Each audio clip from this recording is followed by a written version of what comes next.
99% of golfers do this right arm move completely wrong, and that's getting it in front of the body in the downswing, leading with that right arm. And why they're doing it wrong is because they're physically trying to manually do it with their right arm. It will get you nowhere.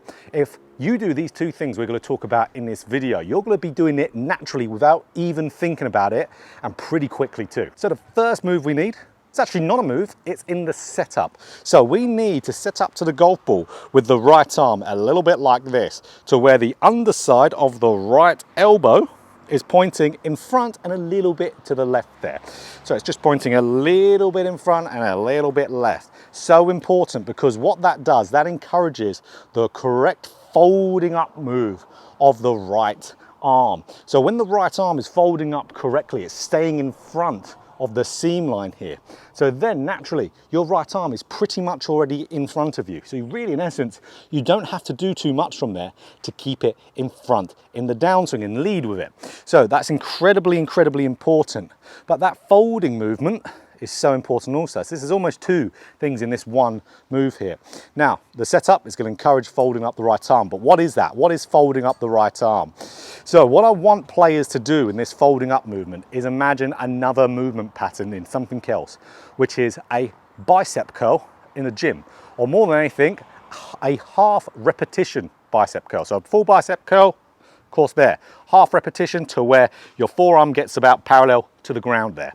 If you do that whilst turning up to the top of a backswing, your right arm is going to be folding perfectly. It's going to be staying in front of the seam line, the right elbow is going to be pointing down, and then if you keep that half bicep curl in the downswing, boom, you're in business. So half bicep curl up to the top, what that looks like with a golf club in your hand, half bicep curl with that right arm in that good setup position, boom.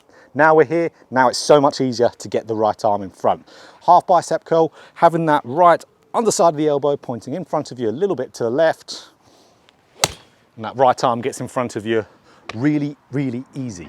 So before we move on to the next bit, let's talk about what golfers do wrong in regards to this first step. So in the setup, we'll see golfers stereotypically have their right arm on the golf club like so, where their underside of their elbow is pointing right. So it's pointing down the target line, but pointing right of the target. Now this internally rotates that right shoulder, and then from there, your right arm won't have this half bicep curl going up, it won't fold, it will just shoot behind you. Now you're in a place where you have to manually try and get that right arm back in.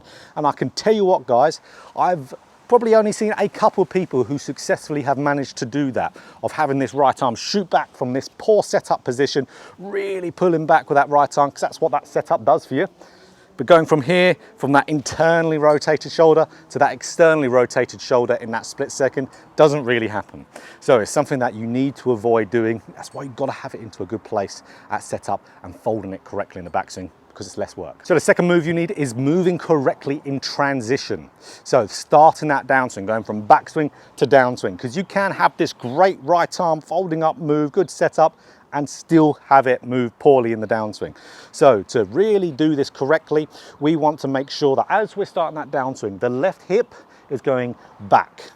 So left hip going back. It's like someone's grabbing your left trouser pocket and pulling it backwards at that start of the downswing. We don't want this upper body mid-torso to do much from here, or the arms. We just want them to stay where they are whilst that left side goes back. Because what that does, as you can see, that actually gets my upper body to flex down. When my left side goes back, my upper body flexes down. So straight away, what does that do? That gets the right arm in front immediately. So you actually don't have to do anything at all with that right side. Don't have to do anything at all with that right arm. You just need to get that left hip moving back, keeping the upper body mid-torso staying where it is.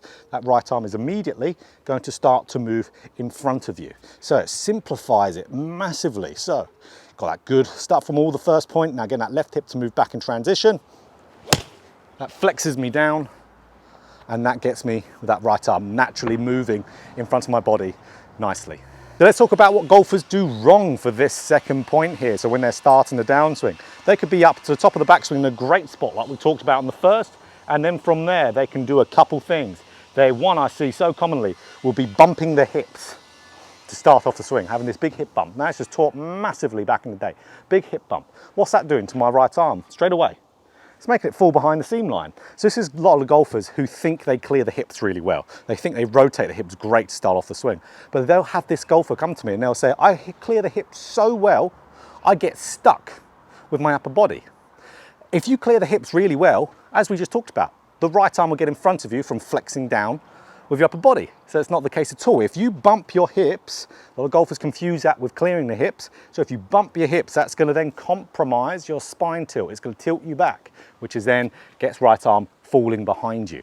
So that's one way. Another way will be a golfer who then early extends. If you have that lower body start to move towards the golf ball, your spine's going to extend and then that right arm will naturally start to fall behind your body. So that's where golfers, again, who are manually trying to get this right arm in front, they're early extenders. They have to try to do something to get that right arm back in front of them. The functional way, get that left hip to go back and around. So let's talk about the drills. Ultimately, there is 2 drills that you can do here, and you can actually do 2 of these at the same time. So let's talk about the first one, and that is with a ball training aid. So you could use Tour Striker Smart Ball, you could use this very old beaten up impact ball, or just a cheap ball you could get for a couple dollars or so. So what we want to do here, put the ball in between your forearms. So from here, you want that right arm to be good at setup. So remember, that is the underside of the elbow pointing in front and a little bit to your left. That's to encourage the good movement. Now, what we want, simply just to keep this ball in between our arms through the entirety of the swing.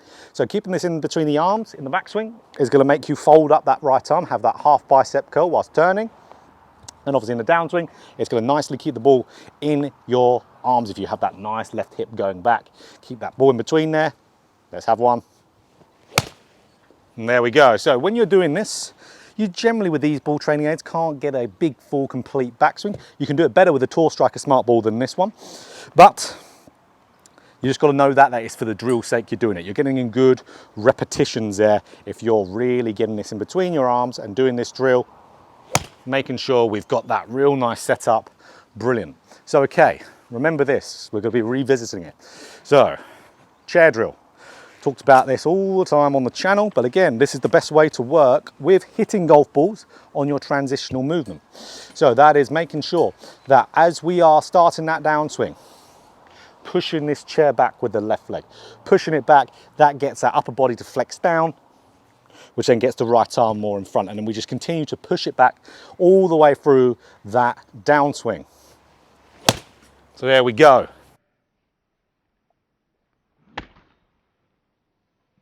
So here we go, we can combine the two, because of course, if we've got this in between the arms, we're guaranteeing this right arm is staying in front, but pushing this chair back is guaranteeing we're having good pelvis movement as well. You're gonna look a little bit like that meme of a guy who's hitting balls with about 1,000 training aids at once. So you might get some funny looks from how you look here, but I don't really care because you're gonna be playing better. So here we go, keep this in between the arms, push the chair back. Boom, there we go. Now, do that a ton and you're going to be playing way, way better. And we need to do this a lot. 100 balls on the driving range. If that's your driving range session, how many balls do I want you hitting with it? 100 with either one of them or both of them with every club. Applies the same. Same concept with driver, exactly the same. So getting a ton of practice with this. For a lot of you guys out there, and I was guilty of this massively back in my amateur career, I was not practicing drills for nearly long enough to make them and really get them implementing into my golf swing. I was chopping and changing because before I was, of course, this coach on YouTube, I used to watch YouTube a ton back in the day, golf videos, loads, just like you guys out there. I was watching golf YouTube all the time and I was doing it whilst I was having lessons with my coach. So that's not a good thing to do unless it's something that applies to your golf swing. But what do none of them ever talk about? How much you should practice with something. Surely some of them do, of course, but you need to do tons with it. And I was bouncing from tip to tip to tip, and it's not the way to go. If this is your problem, work on this religiously, stick to it. We have some lessons at the same time if that's what they're picking up on. If you need my help, there's a link in the description for my Skillist, my online lessons, incredibly effective. I'll be more than happy to work with you. But absolutely, rep it out, guys. There's no substitute. So if you enjoyed this video, click that like button if you've got more golf instruction just like this. Hit the subscribe button, hit the bell button too to be notified every time I put out a video.